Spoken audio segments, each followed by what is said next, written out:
the 10 steps to property wealth. You speak of two concepts that maybe I'd like you to break down a bit further for us. The first one is you say you turn time into money, and the second one is to learn to think like McDonald's. When you say that, what exactly are you what is the message that you're putting across to us? So in terms of time, the return on time is a very important concept to me. When I first started out and I'd look at deals, a lot of investors would walk away from the same deals because they would run all the numbers and the spreadsheets, and they'd look at their ROI, so your return on investment, and they'd go, oh, well, the return on investment is low. I would look at the same deal and I would just concentrate on the profit amount. So let's just say, regardless of the ROI and all the numbers, let's just say that the deal made 100,000 Rand.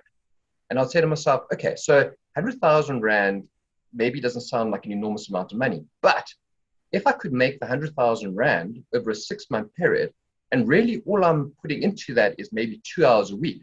If you look at the return on your hourly rate, let's just say you work in 8 hours a day and you're getting paid a monthly salary, and you do the numbers and you work out what you're getting paid per hour.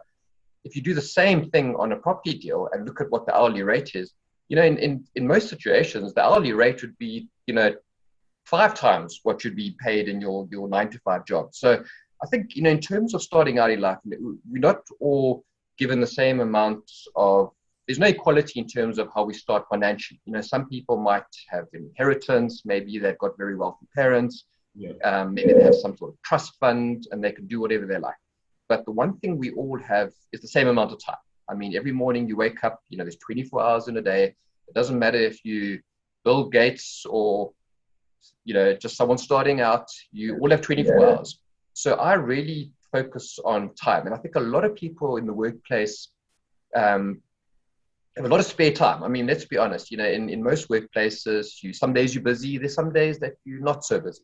Yeah. So instead of sitting around on Facebook or TikTok or whatever the latest one, Instagram, whatever one's on these days, turn that time into money. Look for deals. I mean, if I'm not busy at work, I trawl the internet. I'm always looking. Just so use that time wisely. And if you find a deal, then you can use that time to start, getting contractors in place and buying all the materials yourself, so you can save money on that side.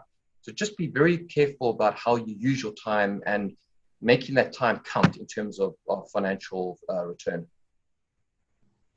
And then that concept of thinking like McDonald's, how would you break that one down for us?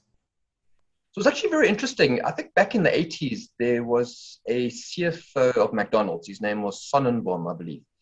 And he came out with a statement that sort of caught everyone by surprise. He said that McDonald's, we're not in the food business, we're in the real estate business. And the way that McDonald's had sort of set up their business was that they would buy real estate, commercial real estate in amazing locations, and then they would sell franchises. And the franchisees would essentially take that location and pay McDonald's rent. So the rent would then cover the holding cost of that property. And McDonald's just repeated this over and over and over and over until at some point, and then probably still even to this day, they are one of the largest commercial real estate owners in North America. And everyone just thinks that they are a food business. And they actually, their famous line was that they just saw burgers as an amazing way to pay rent. And I sort of, I read this and it got me thinking. So what happened to me, and obviously on a much smaller scale, I'm certainly not McDonald's, but I had a young lady approach me. She was running a beauty salon, and she came to me and she wanted to start her own business and asked if I wanted to invest. And I knew nothing about, what do I know about facials and massages and, getting your nails done? But the one thing I did see was a potential property play. So I invested in the business. I took a share in it. But the first thing I did was I went and I bought a small commercial property. So I found a little cottage that I could get commercial rights on. And I paid, at the time, 450,000 Rand for this place. And I then rented this cottage to this business. And the rent amount paid for all my holding costs. So once again, I had 100% mortgage, so I didn't put any of my own money in. and I rented it for just enough so that every month the business covered all my holding costs. So essentially, I owned the property without any money down and no cost per month. And we stayed in that cottage, I think, for 3 years, or maybe it was 4 years. And suddenly the business was doing extremely well. She was an amazing operator and very popular. And we wanted to hire more beauticians who needed more space. So I sold that same cottage for 1.1 million. So made an unbelievable windfall on something that I'd never put a cent of my own money into. And I then bought another commercial property. So I bought one, I think I paid 1.4 million for it. And by this point, we had actually hired 5 or 6 beauticians who had now come in, and they were, doing massages and nails and facials and all those kind of things, essentially paying the rent for the property, the mortgage cost every month. So once again, it wasn't costing me any money to hold it. And that was a property that a couple of years later, I sold for 3 million rand. So I kind of, I'd read what McDonald's had done and just applied it to my own small little investment life and did very well out of it. And I always say to people, when you look at property, don't always just look at what it's currently being used for. Think about what it could be used for. And a lot of people that own their own businesses, if they do own the property as well, sometimes they're like, oh, the businesses are making money and they're struggling. But sometimes, the bigger picture is that, hey, as long as the business is covering the holding cost of the property, essentially over time, you could sell that property for an amount of money that completely dwarfs what the business could be sold for one day. Interesting. So you're not against the concept of selling property, because I do know some people who invest in property believe that you should just hold and hold and hold.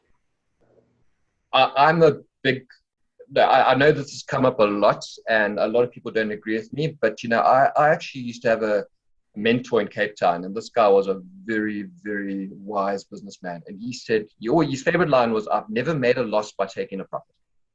And I mean, even right now in Vancouver, the COVID pandemic, all of that, the property market is going crazy.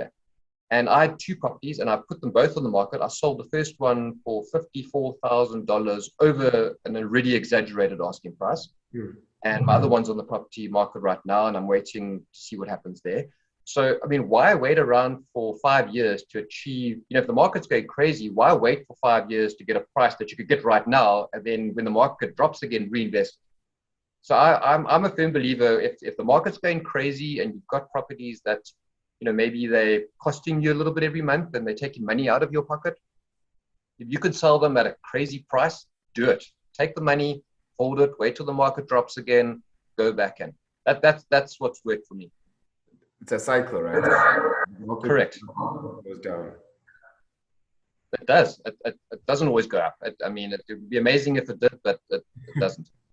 Yeah. Just to go back a bit on a point that you mentioned about return on time, right? I was speaking to David Betty as well earlier, and something he mentioned very about time was that how valuable time was, linking it back to how people can invest in property without having much money. So you need to have, mentioning that you need to have some sort of resource, and that resource could be time. So you might not have the money, but if you do have the time, then gaining the knowledge and potentially experience and packaging deals that you could sell to investors, that you could partner up with investors, is actually another way in which you can get started out in investing in property. He makes a very good point. A lot of investors or people that have money, some of them, just say, for example, your investor is a surgeon. Yeah. So every day he goes to work and he's doing surgeries and he probably gets paid very, very well, but he's very busy during the day. He can't be we hope that while he's doing surgery, he's not thinking about doing property deals. And I'd like to think that he's focused on what he's doing. So, a person like that would love to come to someone like me or maybe someone like you and say, look, I've got this money that I want to invest. I don't necessarily want to put it all in the stock market. I want to put some of it into property. What have you got that I can invest in? And so really, that is 100% correct. If you've got some time to package deals like that and to take it to people that don't have the time, then yes, you can, I always say property is a great team sport. I always play team sports. My kids play team sports. And I've always said property is the best team sport that was ever invented. I mean, it's very seldom that you can actually do well in property without having a team of investors or professionals or people that come along for the ride.